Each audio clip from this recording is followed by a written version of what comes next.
তো hello friends, আবারও প্রকাশিত হলো রাজ্যে সার্বিয়ার পদে নতুন কর্মী নিয়োগ। তো সেখানে কি বলা হয়েছে স্টেপ বাই স্টেপ দেখব।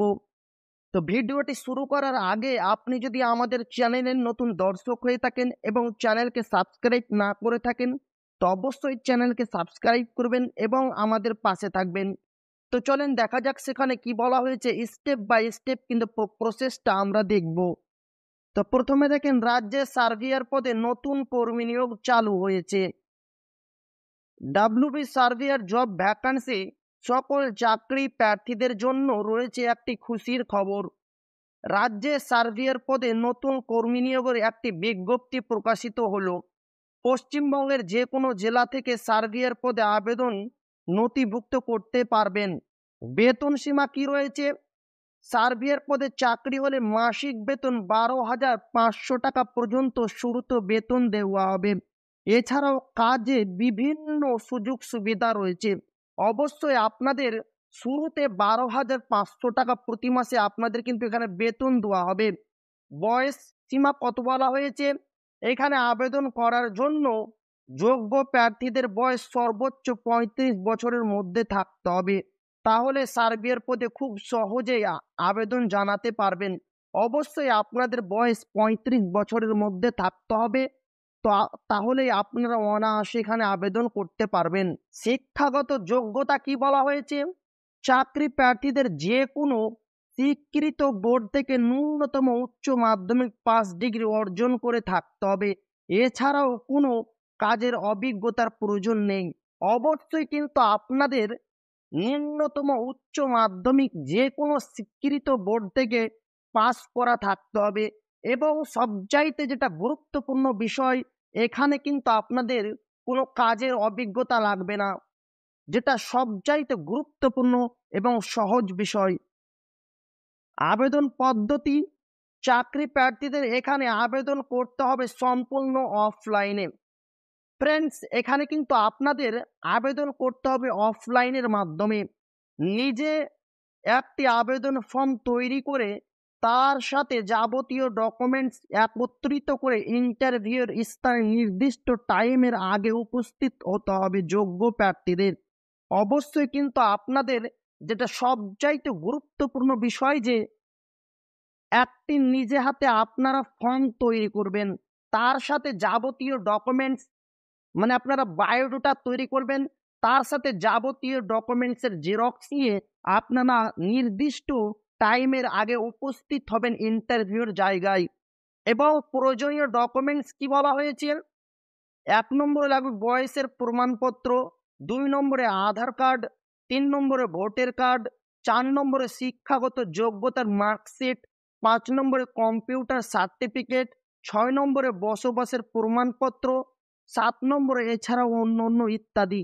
এই সমস্ত ডকুমেন্টসগুলো নিয়ে আপনাদের ইন্টারভিউয়ের স্থানে কিন্তু যেতে হবে। নিয়োগ প্রক্রিয়া কি বলা হচ্ছে? চাকরি প্রার্থীদের এখানে কোনো রকম লিখিত পরীক্ষা ছাড়াই সরাসরি ইন্টারভিউয়ের মাধ্যমে নিয়োগ করা হবে। অবশ্যই কিন্তু আপনাদের এখানে কোনো লিখিত পরীক্ষা নেওয়া হবে না, শুধুমাত্র ইন্টারভিউয়ের উপর ভিত্তি করে আপনাদের এখানে নিয়োগ করা হবে। যে সমস্ত চাকরি প্রার্থীরা ইন্টারভিউর সিলেক্ট হয়ে যাবে তাদের সরাসরি সার্ভিয়ার পদে কাজে নিযুক্ত করা হবে। আপনারা যদি ইন্টারভিউর দিন সিলেক্ট হয়ে যান তাহলে আপনাদের আর কিছু করতে হবে না, ডাইরেক্ট আপনাদের নিয়োগ করা হবে। ইন্টারভিউর তারিখ কি বলা হয়েছে? আগামী 26শে জুন 2024 তারিখের ইন্টারভিউ অনুষ্ঠিত হবে। নির্দিষ্ট সময়ের আগে ইন্টারভিউর স্থানে চাকরি প্রার্থীরা ডকুমেন্টস নিয়ে উপস্থিত হবেন। অবশ্যই কিন্তু এখানে ইন্টারভিউ নেওয়া হবে 26শে জুন। এবার আমরা দেখব সেই অফিসিয়াল পিডিএফ, সেখানে কি বলা হয়েছে স্টেপ বাই স্টেপ দেখব। তো চলেন দেখা যাক সেই অফিসিয়াল পিডিএফ। তো ফ্রেন্ডস, দেখতে পাচ্ছেন society for health and demographic surveillance, এখানে কি বলা হচ্ছে? সম্পূর্ণভাবে ইন্টারভিউ ও উচ্চ মাধ্যমিক প্রাপ্ত নম্বরের ভিত্তিতে পূর্ণ সময় কাজের জন্য চুক্তির ভিত্তিতে 6 মাস নিয়োগের জন্য নিম্নলিখিত গ্রামগুলির ইচ্ছুক বিবাহিত মহিলাদের বিশেষ ওয়াক ইন ইন্টারভিউর আহ্বান করা হচ্ছে। অবশ্যই কিন্তু এখানে মহিলাদের শুধুমাত্র নিয়োগ করা হবে। কর্মীটির কাজ সন্তোষজনক হলে তাকে পুনরায় পরের 6 মাসের জন্য চুক্তির ভিত্তিতে নিয়োগ করা হবে। অবশ্যই কিন্তু আপনাদের প্রথমে 6 মাসের জন্য নিয়োগ করা হবে এবং 6 মাস শেষ হয়ে যাওয়ার পর পরবর্তীতে আবার 6 মাসের জন্য কিন্তু আপনাদের এখানে নিয়োগ করা হবে। শুধুমাত্র এখানে বলা হয়েছে বিবাহিত মহিলাদের জন্য, শুধুমাত্র বিবাহিত মহিলাদের জন্য এটি রয়েছে। এখানে দেখেন পদের নাম কি বলা হয়েছে, সার্ভেয়ার। শিক্ষাগত যোগ্যতা উচ্চ মাধ্যমিক উত্তীর্ণ।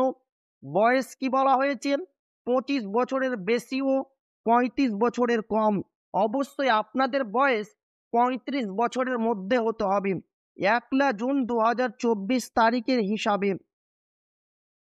ভাতা কি বলা হয়েছে, মাসিক 12,500 টাকা, সর্বমোট কনসলিডেটেড। অবশ্যই কিন্তু আপনাদের প্রতি মাসে 12,500 টাকা বেতন দেওয়া হবে।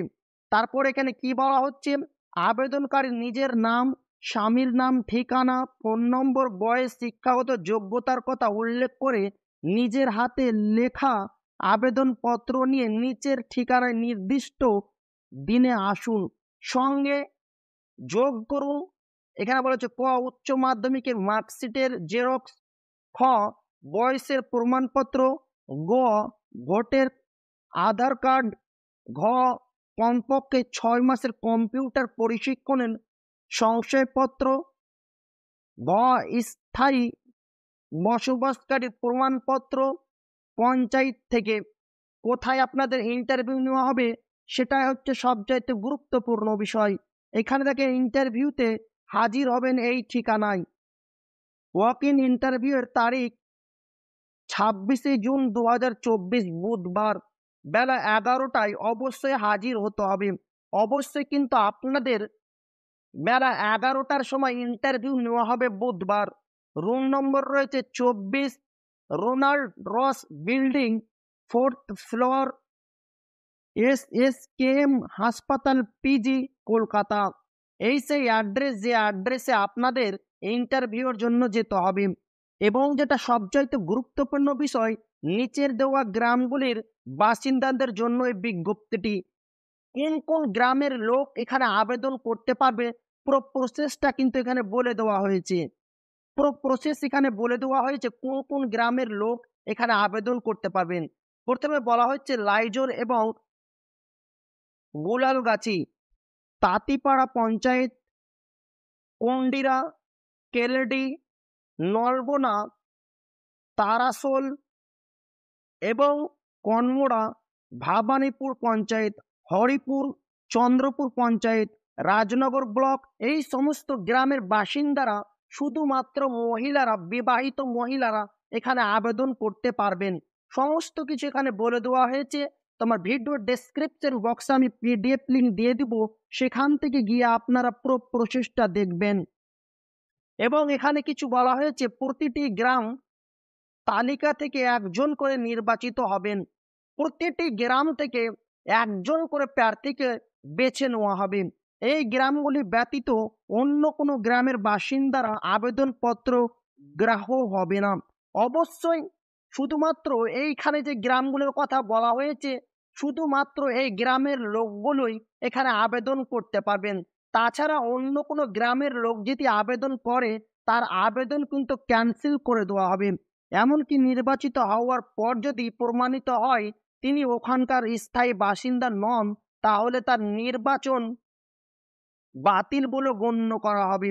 অবশ্যই কিন্তু দেখা গেল আপনি পরীক্ষা ও ইন্টারভিউর দিন গেলেন, অথচ সিলেক্ট হলেন, পরবর্তীতে বোঝা গেল আপনি ওই গ্রামের বাসিন্দা নন, তাহলে আপনাকে কিন্তু ওনারা রিজেক্ট করে দিবে। সাক্ষাৎকারের সময় প্রার্থীদের অবশ্যই উপরের উল্লেখিত মূল প্রমাণপত্রগুলির সঙ্গে আনতে হবে। যে প্রমাণপত্রগুলি অবশ্যই আমি আপনাদের আগে বলেছি, 1 কপি রঙিন পাসপোর্ট ছবি ও সম্প্রত্যয়িত সার্টিফিকেটের জেরক্স আবেদনপত্রের সঙ্গে জমা দিতে হবে। যেটা সবচাইতে গুরুত্বপূর্ণ বিষয় যে অবশ্যই কিন্তু আপনাদের 1 কপি রঙিন পাসপোর্ট সাইজের ছবিও কিন্তু লাগবে। তো আমার ভিডিওর ডেসক্রিপশন বক্সে আমি পিডিএফ লিঙ্ক দিয়ে দেবো। সেখান থেকে গিয়ে আরো আপনারা ভালোভাবে দেখবেন। আর ভালো লাগলে অবশ্যই আপনার বন্ধুদের শেয়ার করবেন যাতে তাদেরও উপকার হয়। আর আপনি যদি এখনো আমাদের চ্যানেলকে সাবস্ক্রাইব না করে থাকেন তো অবশ্যই চ্যানেলকে সাবস্ক্রাইব করবেন এবং আমাদের পাশে থাকবেন। আর ভালো লাগলে অবশ্যই কমেন্টের মাধ্যমে জানাবেন আপনাকে ভিডিওটি কেমন লাগলো। আর একটি লাইক অবশ্যই করবেন, কেননা আমাদের মোটিভেশন বাড়ে। তা আবারও দেখা হবে একটি নতুন ভিডিওতে।